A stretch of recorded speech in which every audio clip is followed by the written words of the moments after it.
something I kept thinking about when you were talking is that there's two people in this world, those that are humble and those that will be humbled. And so you are a definitely humble man and someone that's going to do so much good.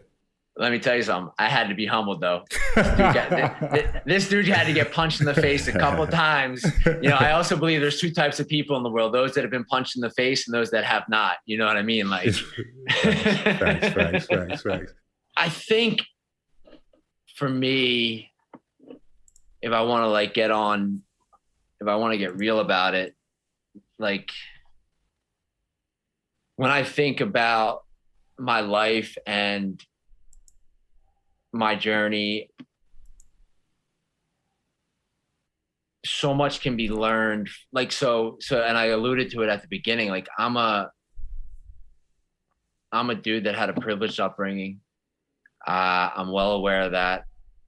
I went to a good high school. My parents could pay for me to go to college, and none of that was able to prevent me from like going to the places where I went, and like addiction, alcoholism, mental illness, whatever you want, like it doesn't discriminate. And on the flip side of that, my experience has been that like the whole world, at least the United States for that matter, like could learn from the recovery community, because, we are a resilient, passionate, understanding, loving group. And there's no boundaries. I mean, there's no boundaries. Like when I started, like I'll never forget, I was out early in my days landing in New York City. And, I sat down at a diner with, a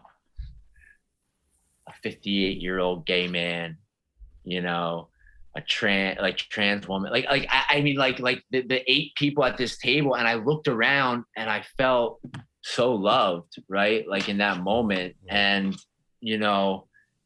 because this thing, like this addiction at whatever it is, had affected us all. And we all knew that. So we shared that common bond, and it just disarmed everyone from like being in that judgment zone.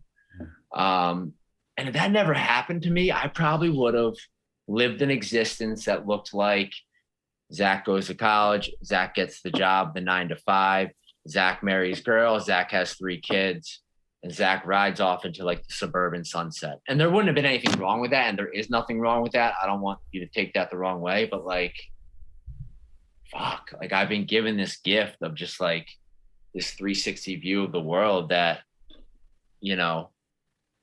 it took me, lying on a cardboard box in Camden, New Jersey, with a needle in my arm and a crack pipe in my mouth, to really be humbled, as Mike said earlier, enough to like be willing to accept the help. And once I was able to do that, I've never looked back. And that's the greatest gift. So when people ask, and they always do, how does it feel to date? How about the drinking? How about this? I'm like, you have no idea. Like you have no idea. Like,